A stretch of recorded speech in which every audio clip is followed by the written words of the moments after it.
يا ربي شكرا هديت قلبي شكرا. الحمد لله رب العالمين والصلاة والسلام على أشرف الأنبياء والمرسلين ومن تبعهم بإحسان إلى يوم الدين. قال الله تبارك وتعالى في القرآن المجيد والفرقان الحميد: فأعوذ بالله من الشيطان الرجيم بسم الله الرحمن الرحيم. يا أيها الذين آمنوا اتقوا الله حق تقاته ولا تموتن إلا وأنتم مسلمون. وقال الله تبارك وتعالى: يا أيها الناس اتقوا ربكم الذي خلقكم من نفس واحدة وخلق منها زوجها وبث منهما رجالا كثيرا ونساء واتقوا الله الذي تساءلون به والأرحام إن الله كان عليكم رقيبا. وقال الله تبارك وتعالى: يا أيها الذين آمنوا اتقوا الله وقولوا قولا سديدا يصلح لكم أعمالكم ويغفر لكم ذنوبكم ومن يطع الله ورسوله فقد فاز فوزا عظيما. وقال النبي صلى الله عليه وسلم: يا معشر الشباب من استطاع منكم الباءة فليتزوج. صدق الله العظيم وصدق رسوله النبي الكريم ونحن على ذلك لمن الشاهدين والشاکرین والحمد للہ رب العالمین. محترم حضرات، اللہ تعالیٰ کا بہت بڑا احسان اور اس کا شکر ہے کہ اللہ تعالیٰ نے آج ہمیں اور آپ کو ایک بڑی ہی بابرکت مجلس میں بیٹھنے کا موقع عنایت فرمایا ہے. یہ انتہائی بابرکت مجلس ہے اور اس میں کوئی شک نہیں ہے کہ جہاں پر اللہ اور اس کے رسول محمد رسول اللہ صلی اللہ علیہ وسلم کا نام نامی اس میں گرامی لیا جاتا ہے، جہاں پر اللہ کے تذکرے ہوتے ہیں، جہاں رسول اللہ صلی اللہ علیہ وسلم پر درود پڑھے جاتے ہوں، ایسے تمام مجالس پر اللہ کی رحمتیں، اللہ کی برکتیں گھیر لیتی ہیں، فرشتے ان کو اپنے پروں سے گھیر لیتے ہیں اور اللہ کی رحمتیں اور برکتیں نازل ہوتی ہیں. پیارے بھائیوں، آج کی جو مجلس یہاں پر منعقد ہو رہی ہے، ہم اور آپ جانتے ہیں کہ شریف خان صاحب کی دختر نیک اختر کی یہاں پر آج عقد خوانی ہونے والی ہے. اس موقع پر مجھے آپ حضرات کے سامنے چند باتیں عرض کرنی ہے. سب سے پہلی بات تو یہ ہے کہ نکاح کے موقع پر قرآن مجید کی جو آیتیں پیش کی جاتی ہیں، ان آیتوں میں ہمیں اور آپ کو غور و فکر کرنے کی بڑی اہم دعوت دی گئی ہے. سب سے پہلی بات تو یہ ہے کہ اللہ رب العالمین نے ان آیتوں میں بار بار اس بات کو ابھارا ہے اور اس بات کی یاد دہانی کرائی ہے کہ مسلمانوں، تم اس بات کو سمجھ لو کہ تم مسلمان ہو، تم اہل ایمان ہو، تم خوشی کا موقع ہو یا غم کا موقع ہو، تم تنہائی میں ہو یا انفرادی یہ اجتماعیت کی زندگی بسر کر رہے ہو، تم کہیں پر بھی ہو، اکیلے ہو یا کہیں پر بھی ہو، تمہیں ہر حال میں اللہ سے ڈرنا چاہیے. تم خوشی کے مواقع حاصل کر رہے ہو یا آزمائش میں تم مبتلا ہو، تو ایسے تمام مواقع پر تمہیں یہ دیکھنا چاہیے کہ اس میں اللہ اور اس کے رسول کا حکم کیا ہے، تمہارے خدا کا فرمان کیا ہے، تمہارے رسول صلی اللہ علیہ وسلم کا طریقہ کیا ہے اس معاملے میں. شادی کے موقع پر ہم دیکھتے ہیں کہ شادی کے موقع پر عموماً لوگ خوشی کے مواقع پر وہ تمام امور انجام دیتے ہیں جس سے شریعت اسلامیہ منع کرتی ہے. لیکن ایسے موقع پر آپ دیکھیے کہ اللہ رب العالمین نے قرآن مجید کی جو آیت پیش کی ہے: یا ایھا الذین آمنوا اتقوا اللہ، کہ اے لوگوں جو ایمان لائے ہو اللہ سے ڈرو. ایسا نہ ہو کہ خوشی کے موقع پر تم آ کر کے اللہ کے حدود کو پامال کر دو. کہیں ایسا نہ ہو کہ اللہ اور اس کے رسول نے جو قوانین تمہارے لیے بنائے ہیں، جو اصول تمہارے لیے اخذ کیے ہیں، ان اصول کو تم پامال کر دو. خوشیوں میں آ کر کے، شیطان کے بہکاوے میں آ کر کے، نفس کے بہکاوے میں آ کر کے، والدین کے بہکاوے میں آ کر، دوستوں کے بہکاوے میں آ کر، آل و اولاد اور پڑوسیوں کے بہکاوے میں آ کر کہیں ایسا نہ ہو کہ اللہ اور اس کے رسول نے تمہارے لیے جو حدود بنائے ہیں ان حدود سے تم آگے نکل جاؤ. ہوتا یہی ہے بھائیو، ہم اور آپ دیکھتے ہیں کہ شادی کے موقع پر اللہ اور اس کے رسول کی اطاعت و فرما برداری ہم سے نہیں ہو پاتی. بہت سارے ایسے اصول اور بہت سارے ایسے قوانین اور بہت سارے ایسے کام اور بہت سارے امور ہم انجام دے دیتے ہیں جو بالکل شریعت کے خلاف ہوتی ہیں. پیارے بھائیو، ایسے موقع پر اللہ رب العالمین ہمیں یہ یاد دہانی کراتا ہے کہ اے مسلمانوں، اے لوگوں جو تم ایمان لائے ہو، ڈرو، اللہ سے ڈرو. تمہیں موت نہ آئے جب اس حال میں کہ تم مسلمان ہو، مرتے دم تک تم مسلمان بن کر رہو، مرتے دم تک تم مطیع و فرما بردار بن کر رہو. پیارے بھائیو، ہمیں صرف مسجد میں مطیع و فرما بردار نہیں بننا ہے کہ جا کر کے مسجد میں تھوڑی دیر بیٹھ کر اللہ کا ذکر کر لیے، نمازیں پڑھ لیے، ذکر و اذکار کر لیے، تسبیحات پڑھ لیے اور وہاں جا کے جب بیٹھے تو بہت نیک بن گئے. پیارے بھائیو، جب کوئی شرابی، جب کوئی زانی، جب کوئی سود خور، جب کوئی نالائق سے نالائق آدمی بھی جب مسجد میں پہنچتا ہے تو وہاں پر جا کر کے بہت شریف بن جاتا ہے، بہت ہی نیک بن جاتا ہے. اصل زندگی تو ہماری باہر کی زندگی ہے، اصل زندگی تو ہماری سماج اور معاشرے کی زندگی ہے. اصل زندگی تو وہ زندگی ہے جہاں پر دنیا ہمیں دیکھتی ہے. دنیا ہمارے اعمال کو، ہمارے عادات کو، ہمارے اخلاق و کردار کو، ہمارے عادات و اطوار کو، رسوم و رواج کو، ان تمام چیزوں کو دیکھتی ہے اور وہ سمجھنا چاہتے کہ آخر اسلام ہے کیا،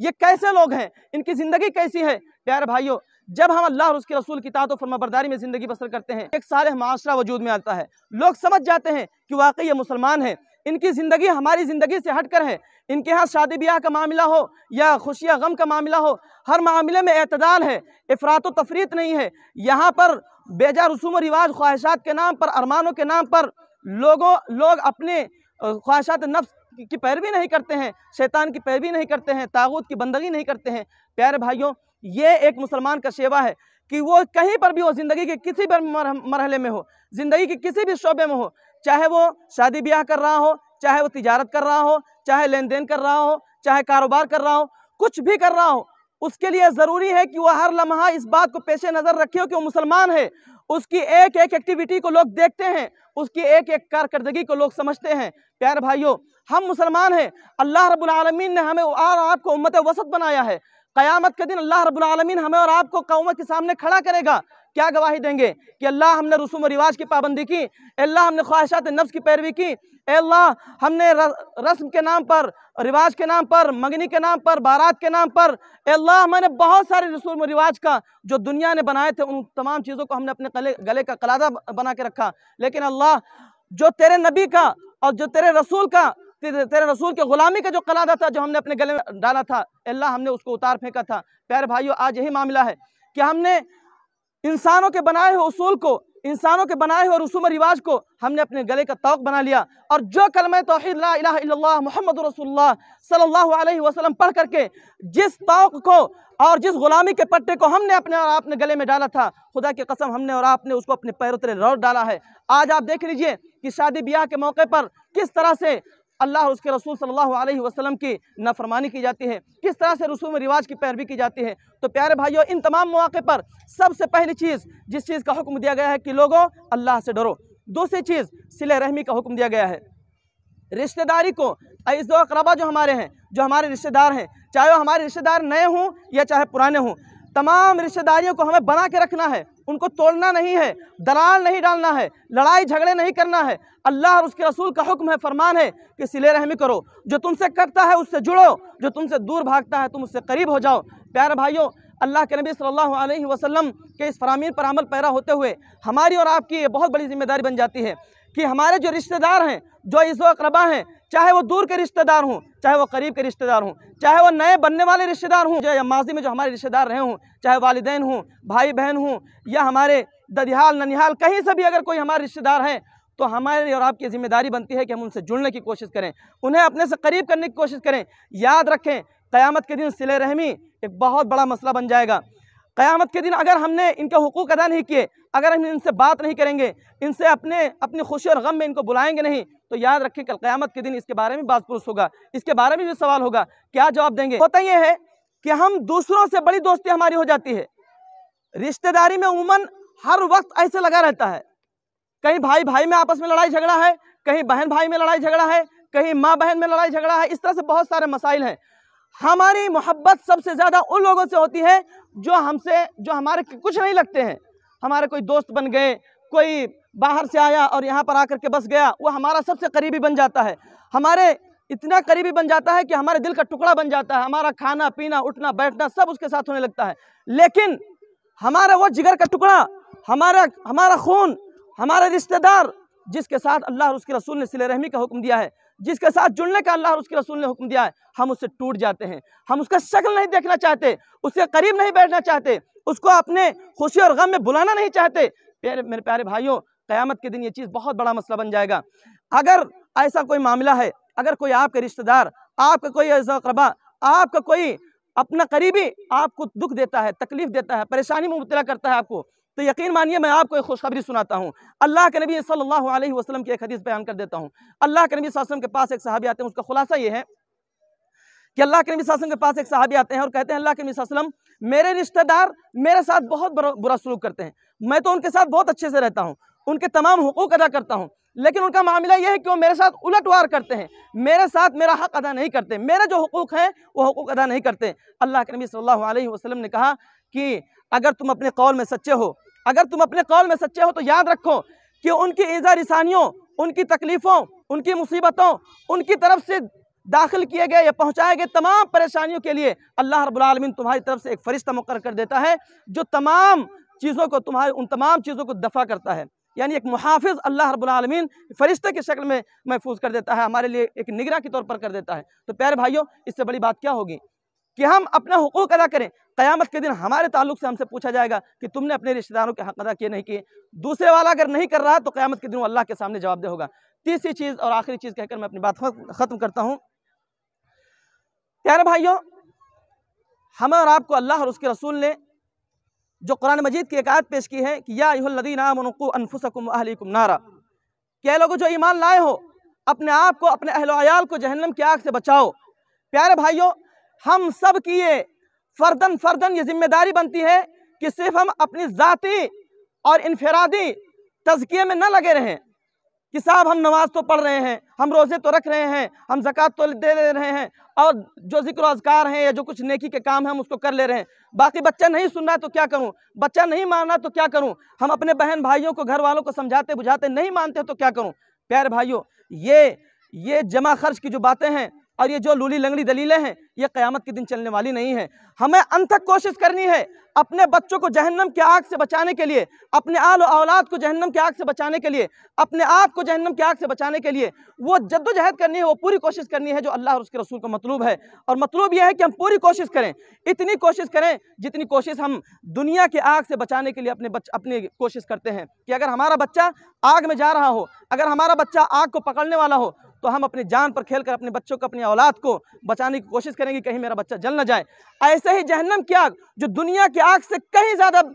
تیز ہے، کہیں زیادہ ہے، اس سے بچانے کے لیے ہماری اپنی فکر ہونی چاہیے، ورنہ قیامت کے دن اللہ کے حضور ہم بچ نہیں سکتے. بھائیوں، ہماری ذاتی نیکی کچھ کام آنے والی نہیں ہے. ذاتی نیکی کے بارے میں بنی اسرائیل کا ایک واقعہ سنا کر بات ختم کر دیتا ہوں. ذاتی نیکی کے معاملے میں تو ہم جانتے ہیں کہ بنی اسرائیل کا بہت مشہور واقعہ ہے کہ ایک شخص بڑا ہی عابد اور زاہد تھا، بڑا ہی نیک تھا، اتنا نیک تھا کہ پلک جھپکتے بھی اس نے اللہ کی نافرمانی نہیں کی تھی. اللہ رب العالمین نے کہا اس بستی کو الٹ دو. حضرت جبرائیل علیہ السلام نے کہا اللہ وہاں پر تیرا ایک بہت ہی نیک بندہ ایسا ہے جو کبھی نافرمانی تیری پلک جھپکتے بھی نہیں کیا. اللہ رب العالمین نے کہا کہ اس کو پہلے پلٹو، اس کے بعد بستی کو اس کے اوپر پلٹو. اس لیے کہ سماج اور معاشرے میں جو برائیاں ہو رہی تھیں، جو خرابیاں آ رہی تھیں، سماج اور معاشرے میں جو اللہ اور اس کے رسول کی اطاعت و فرمانبرداری سے لوگ انحراف کر رہے تھے اور جو اس کی نافرمانیاں کر رہے تھے، کبھی اس کے دل میں کبھی درد نہیں اٹھا، کبھی اس کے لیے اس کا دل تڑپا نہیں، کبھی اس کے لیے وہ پریشان نہیں ہوا. تو ایسی صورت میں پیارے بھائیوں یہ بہت ضروری ہے کہ ہم اس کام کو انجام دیں، امر بالمعروف اور نہی عن المنکر کا فریضہ. الحمدللہ نحمده ونستعینه ونستغفره ونؤمن به ونتوکل علیہ ونعوذ باللہ من شرور انفسنا ومن سیئات اعمالنا من يهده الله فلا مضل له ومن يضلل فلا هادي له ونشهد ان لا اله الا الله وحده لا شريك له ونشهد ان سيدنا ومولانا محمدا عبده ورسوله. اما بعد فقد قال الله تبارك وتعالى في القرآن المجيد والفرقان الحميد فاعوذ بالله من الشيطان الرجيم بسم الله الرحمن الرحيم يا أيها الذين آمنوا اتقوا الله حق تقاته ولا تموتن إلا وأنتم مسلمون. وقال الله تبارك وتعالى يا أيها الناس اتقوا ربكم الذي خلقكم من نفس واحدة وخلق منها زوجها وبث منهما رجالا كثيرا ونساء واتقوا الله الذي تساءلون به والأرحام إن الله كان عليكم رقيبا. وقال الله تبارك وتعالى يا أيها الذين آمنوا اتقوا الله وقولوا قولا سديدا يصلح لكم أعمالكم ويغفر لكم ذنوبكم ومن يطع الله ورسوله فقد فاز فوزا عظيما. وقال النبي صلى الله عليه وسلم النكاح من سنتي. وقال النبي صلى الله عليه وسلم في رواية آخر فمن رغب عن سنتي فليس مني. بارك الله لنا ولكم في القرآن العظيم ونفعنا وإياكم بالآيات والذكر الحكيم إنه تعالى جواد كريم ملك بر رؤوف رحيم ورب حليم.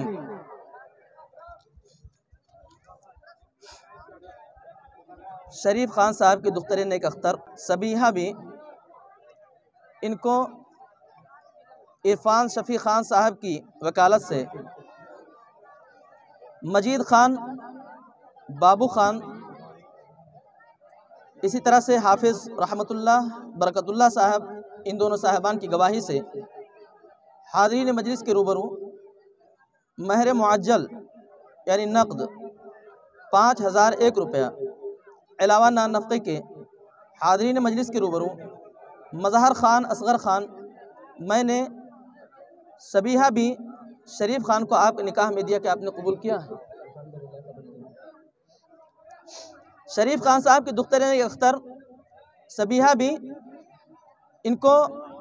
عرفان شفیع خان صاحب کی وکالت سے مجید خان، بابو خان، حافظ رحمۃ اللہ برکت اللہ صاحب، ان دونوں صاحبان کی گواہی سے حاضرین مجلس کے روبرو علاوہ نان نفقے کے 5001 روپیہ مہر معجل کے طور پر سبیحہ بھی شریف خان کو میں نے مظہر خان اصغر خان صاحب آپ کی نکاح میں دیا کہ آپ نے قبول کیا؟ شریف خان صاحب کی دختر نیک اختر سبیحہ بھی، ان کو عرفان شفیع خان صاحب کی وکالت سے مجید خان، بابو خان، حافظ رحمۃ اللہ برکت اللہ صاحب، ان دونوں صاحبان کی گواہی سے حاضرین مجلس کے روبرو 5001 روپیہ نقد علاوہ نان نفقے کے مظہر خان اصغر خان صاحب میں نے سبیحہ بھی شریف خان کو آپ کے نکاح میں دیا کہ آپ نے قبول کیا؟ بھائیو دعا فرما لیں۔ بارک اللہ لک و بارک علیک و جمع بینکما فی الخیر۔ الحمدللہ رب العالمین والصلاة والسلام علی اشرف الانبیاء والمرسلین وعلی آلہ وصحبہ اجمعین الی یوم الدین۔ ربنا آتنا فی الدنیا حسنۃ وفی الآخرۃ حسنۃ وقنا عذاب النار۔ اللہم قنا عذاب النار وادخلنا الجنۃ مع المتقین والابرار یا عزیز یا غفار۔ یا اللہ ہم سب کی خطاؤں کو، غلطیوں کو، لغزشوں کو معاف فرما۔ یا رب العالمین یہاں پر جو نکاح کی مجلس منعقد ہوئی ہے، یا رب العالمین اس کے اندر خیر و برکت ڈال دے۔ یا رب العالمین یہاں پر جو نکاح ہوا ہے، اس نکاح کے ذریعے سے یا رب العالمین دونوں خاندانوں کے درمیان الفت و محبت پیدا فرما۔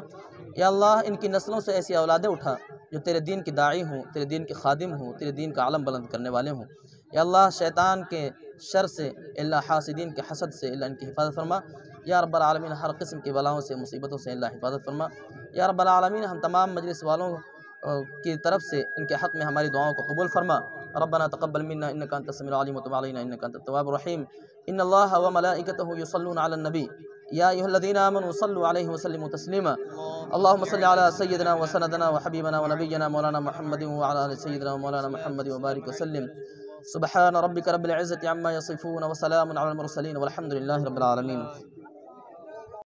شكرا يا ربي شكرا،